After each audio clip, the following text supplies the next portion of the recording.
Ito mga idol yung sa Master CR mga idol. Ayan.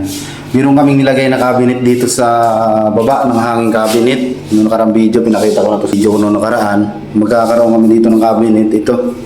Tapos dalawang pinto yan mga idol. Plus na yung shelf niya. Tapos mirror yung pinto. Dalawa. Tapos dito meron din yung mga idol. Hindi pa lang din nalalagay.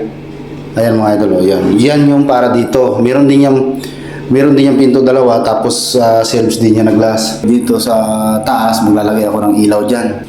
Ang ganda ng countertop niya mga idol. Ito ay quartz. Ayan parang may pagka beige or gray parang. Ang ganda Tapos naka-undermount yung sink niya. Napakaganda kasi pagka naka-undermount dahil yung tubig dire-diretso. Hindi siya lalabas. Kung may mga talsik man. Tapos itong baba, mayroon din siyang pinto para kung ano mang ilalagay nila dyan, mga gamit para dito sa banyo. Yan, ito naman laminated. Hindi naman siya mababasa ng tubig kasi naka-uslay naman. Tapos hinintay ko dito, pit trap para may kabit ko na to. Meron din siyang abang para sa heater. Ayun Tapos yung piping niya ng tubig, yung PPR, meron din siyang abang sa shower at saka sa lavatory. Yan, dalawa na yan. Tapos kung paglalagay ng heater, dito ko lang ilalagay yung heater. Hindi pa talaga siya totaling tapos. Ayan maglilinis pa kami dito. Kung napapansin nyo, napakadumi talaga.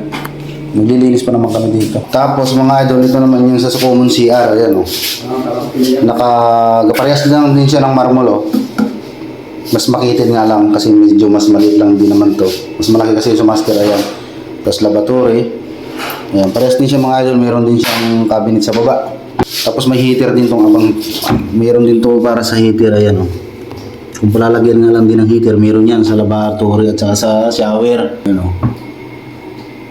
Tapos meron din siya ditong cove light. Parehas lang din doon sa kabila. Meron din. Pero wala na tong cabinet dito sa baba. Ito lang. Dito wala na. Hindi kagaya sa master CR. Ito yung abang para sa cove light sa ilaw.